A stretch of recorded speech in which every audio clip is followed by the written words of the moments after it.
Welcome everyone to another episode of the Pelvic Health and Fitness podcast.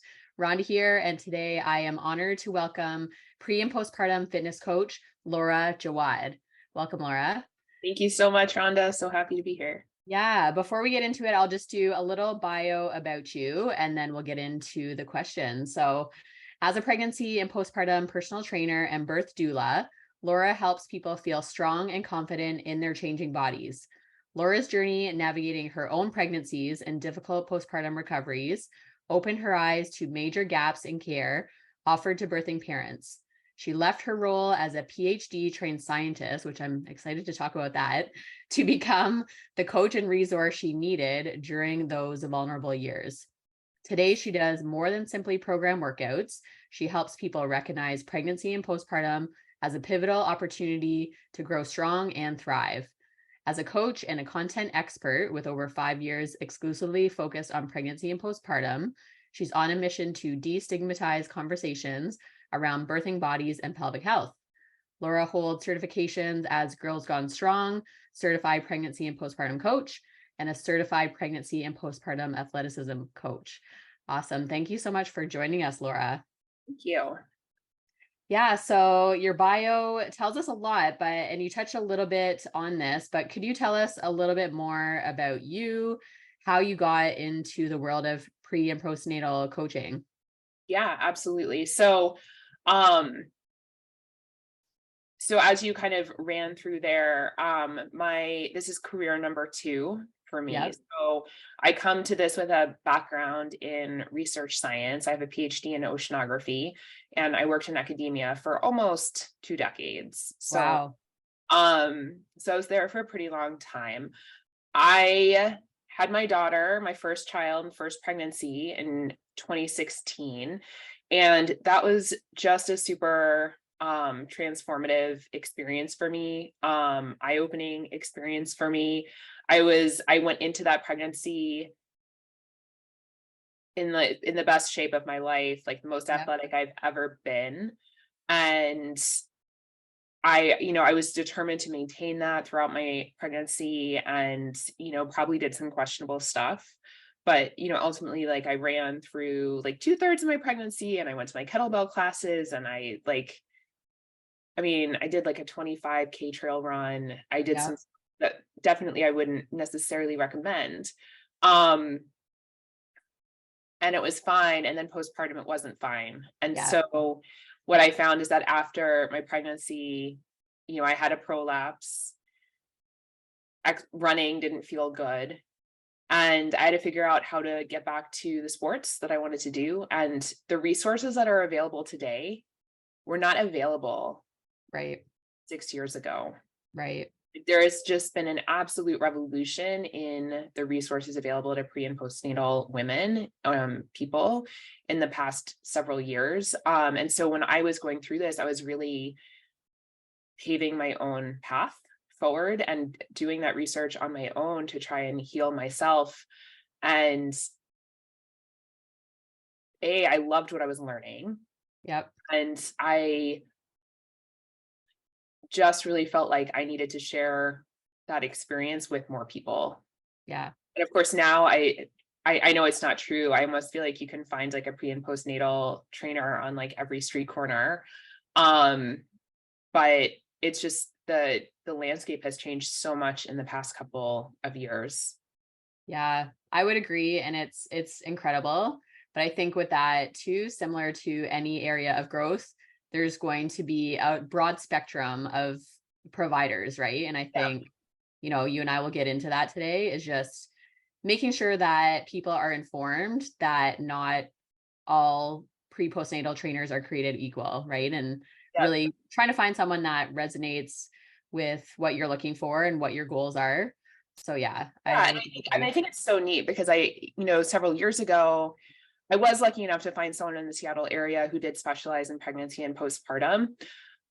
And I think at that time too, it was like if you found one person, you were pretty darn lucky. yeah, You were pretty lucky. And now you don't have to settle for the first person you find. yep, There's so many of us. And I think there's a lot of us who are good at what we're doing, but it means that, if you have like a particular sport or a particular hobby that you're trying to get back to, you really can find folks that are niched down and Yeah, tailored to your goal, which I think is so cool.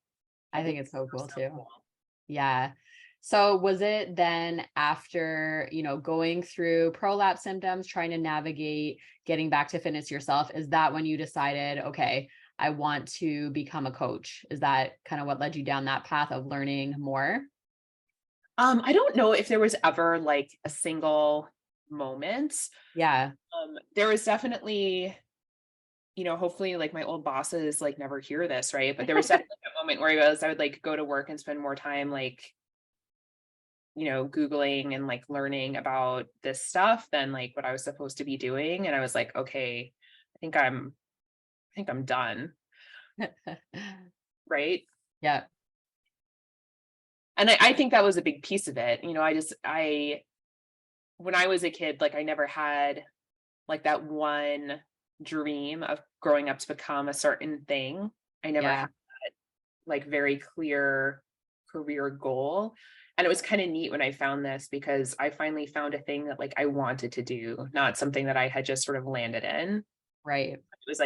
It was an area I actively wanted to pursue. And so that was really fun. So it was not necessarily like one moment, but something that happened over a short period of time after I had Yeah. my first baby.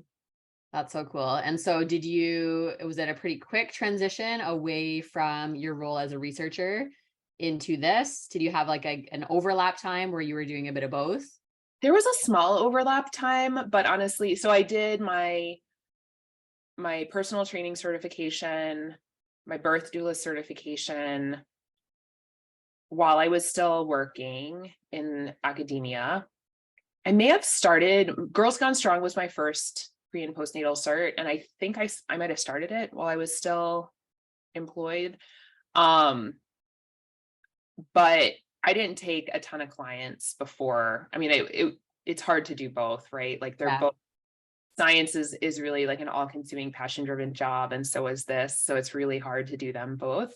So it was more like some foundations got laid. And then when I quit that job and could really dive in, that's when I started really building my business and my client base. Amazing. And so what year was that, Laura? That was 2018. 5 years. Yeah, 5 years. Amazing. And so I'd love to just hear a little bit about what that 5 years has looked like for you since starting. Did you start a business right off the bat? I did. Yeah, cool. And so what did that 5 years look like for you? Um, uh, oh my gosh. It's looked like a lot of different things, right? Like I never set out to start a business. Like that was never a dream of mine. And my husband definitely prodded me into it a little bit because it is a dream of his, right? Yeah. And when I first started it, it was kind of like, what did I get myself into? And it's still a little bit like that. Like, don't talk to me about like bookkeeping and like that stuff is not my forte. Um, but it's definitely been like a little bit of a roller coaster, like starting out, I was doing more in-person work and I was doing birth doula support and personal training. Yeah. And then once COVID hit, I stopped in-person training and I went fully online, kept supporting birth clients. Yep. And I had a breast cancer diagnosis like a year and a half ago. And then I stopped taking birth doula clients. And so now I'm just training clients online. And it's also been a bit of a journey in terms of learning how to acquire clients Yeah. because the traditional routes of like social media have never worked particularly well for me. So I feel like even 5 years later, like I'm still really learning about what, like how I want to run my business. Yeah. You kind of think that at some point you just have it figured out. And I definitely still feel like I'm experimenting with things and trying things out. And, stuff is still kind of changing all the time. Yeah. And interesting that you just kind of touched on there. You went through a cancer diagnosis, cancer treatment. I'm sure that threw a wrench into what you envisioned your business to look like as well. Yeah, And yeah. I think, that it kind of comes back to the message we learn as a pregnancy postpartum athleticism coach, that we have to sort of be fluid in our identity as an athlete.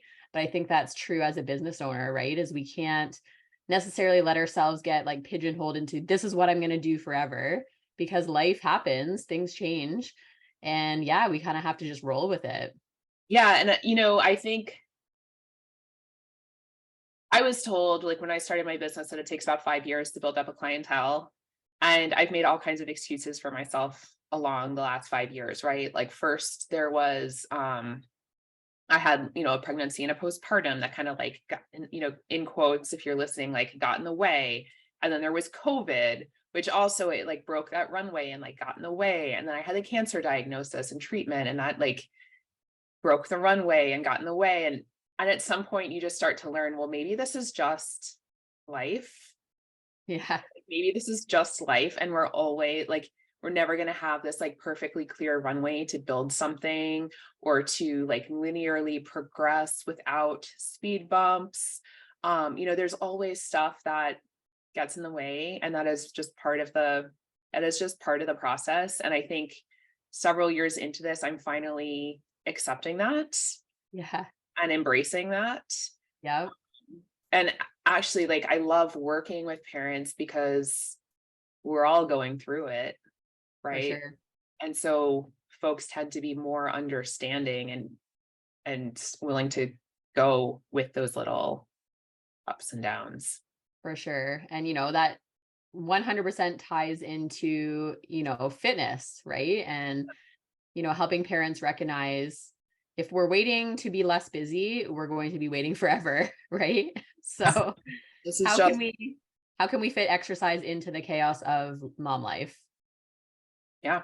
Yeah, yeah, that's so good. And so you touched on in your bio that you saw some significant gaps in the care for birthing people. What were some of those gaps? Was it mostly fitness related that you saw, or was there other gaps that you noticed as well when you're going through your own pregnancy and postpartum experience?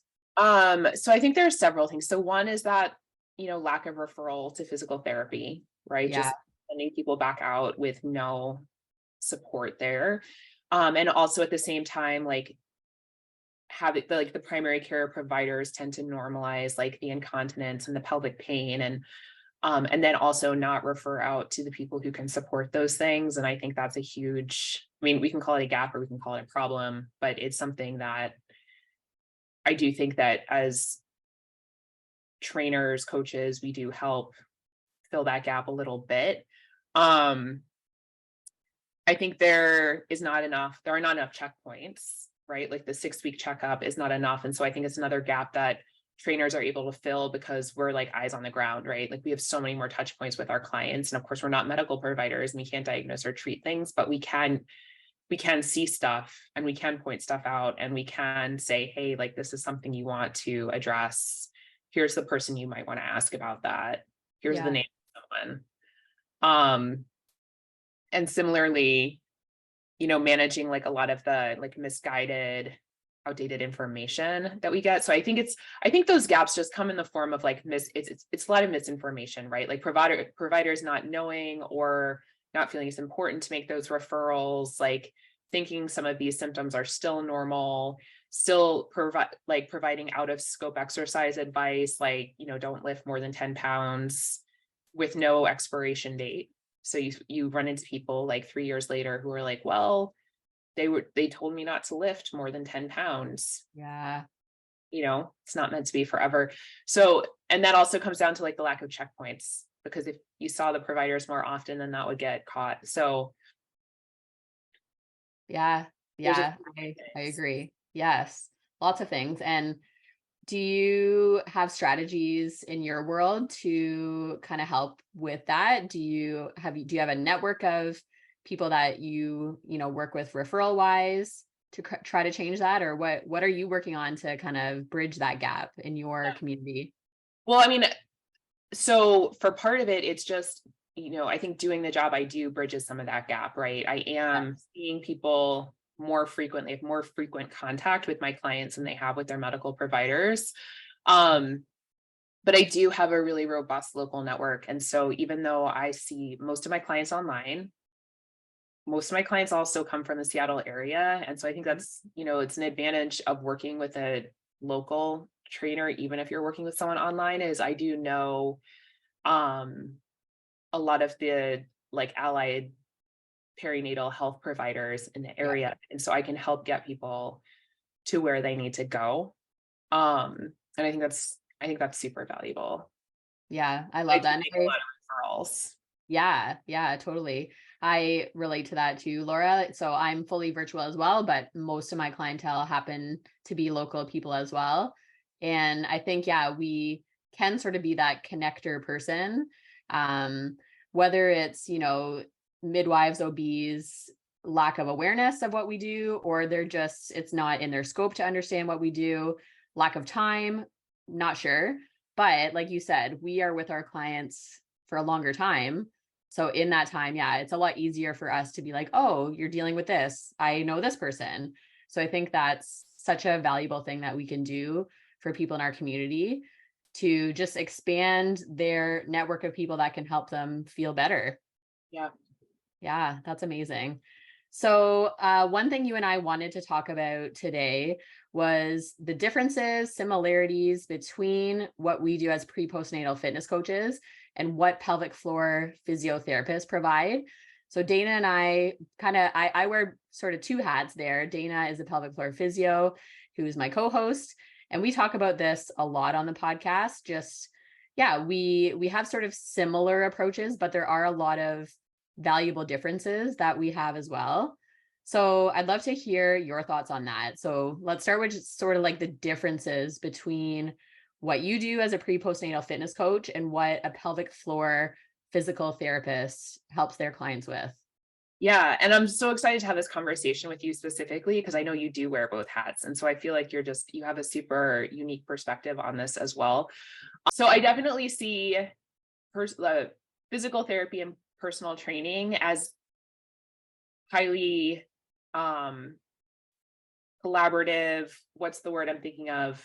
They work really well together. Yeah. They should work in parallel. So I think a physical therapist, they are able to look in places that I can't look. They're able to diagnose. They're able to treat. They're able to treat pain. They have tools that I don't have at my disposal.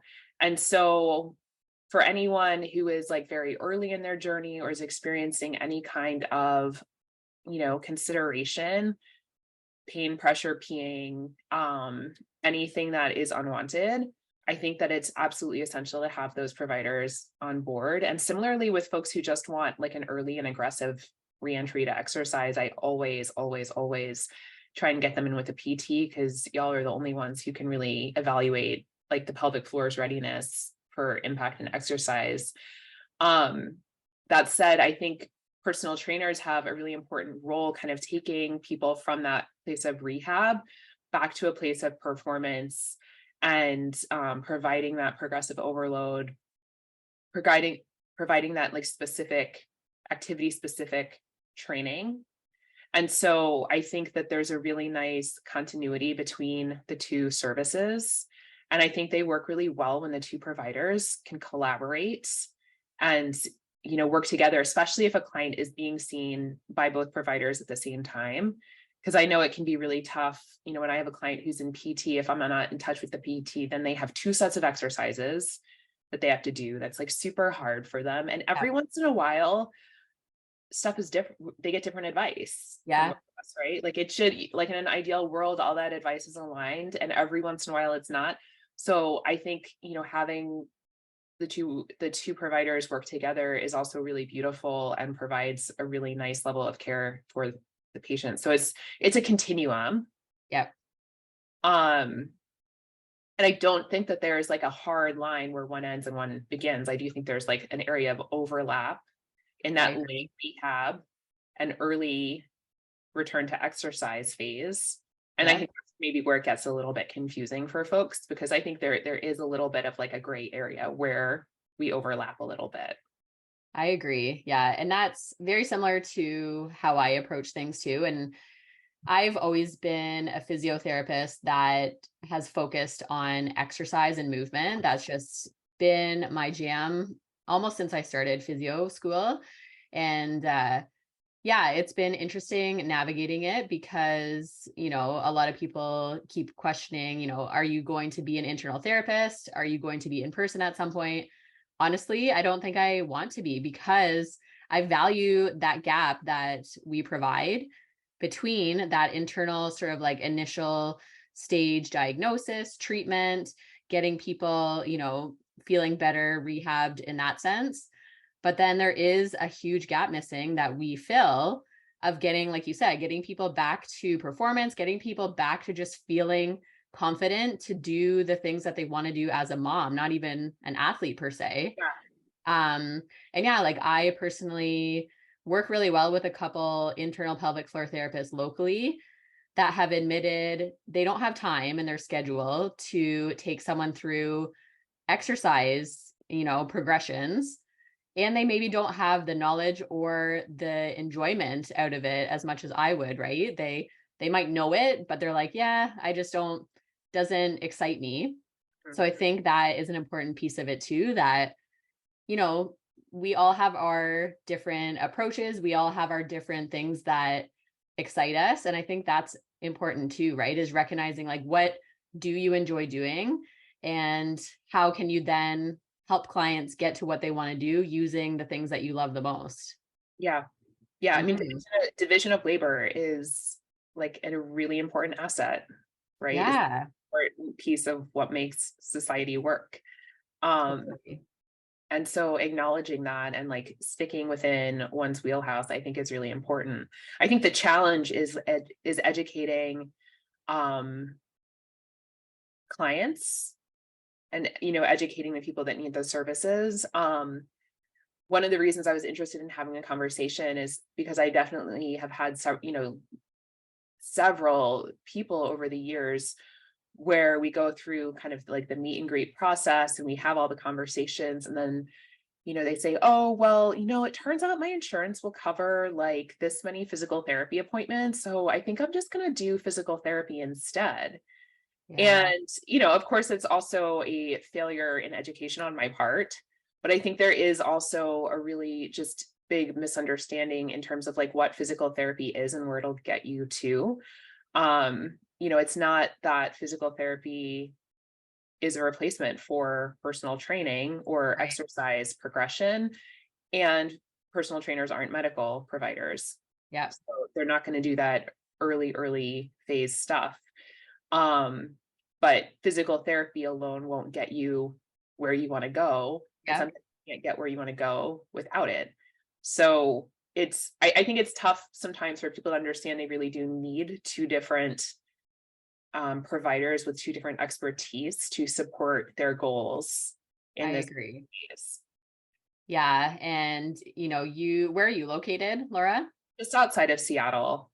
Yeah, so I won't pretend to understand the US insurance model. Either. And ours isn't the best either. I think it has a little more flexibility for people in Canada, but that is a whole other part of the conversation that's huge. And I think it all comes down to women, socialized women not wanting or not being socialized to invest in ourselves, right? I think that's what it comes down to. So when it's choosing between, this or this, well, I have insurance coverage for this, so I'm going to choose this and then I'm done.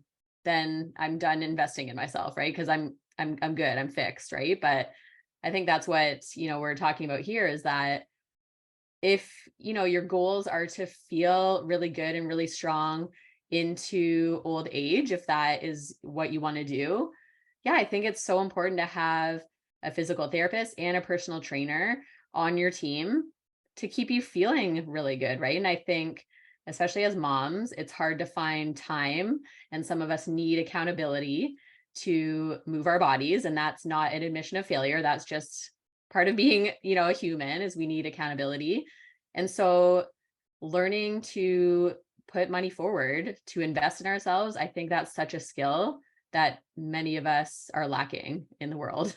It took me a very, very long time to pay a trainer, a very long time.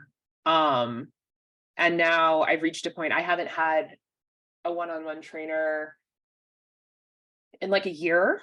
And I'll also tell you, this is like the least exercise I've gotten in like the past decade. And I'm starting with a new one on May 1st. Yay. And I'm very excited because I need it. I need the accountability. Yeah. Yeah. You Yeah. know, And we all need there's support. seasons. Yeah, Yeah, we all need support. we So, do. but it's definitely a matter of acknowledging that you're worth the expense, that it's an investment in your health and in your future. And of course, like, it brings up all kinds of conversations around privilege, because I know Yeah. some people truly do not have the resources for it. Um,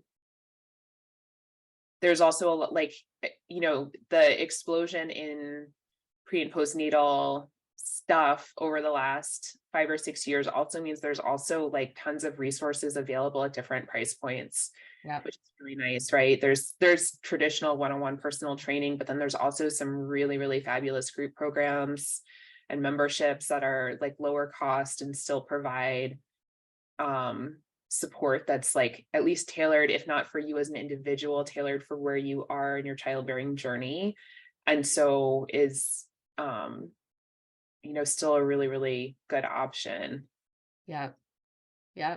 I love that with, the internet, it's just exploded in terms of accessibility.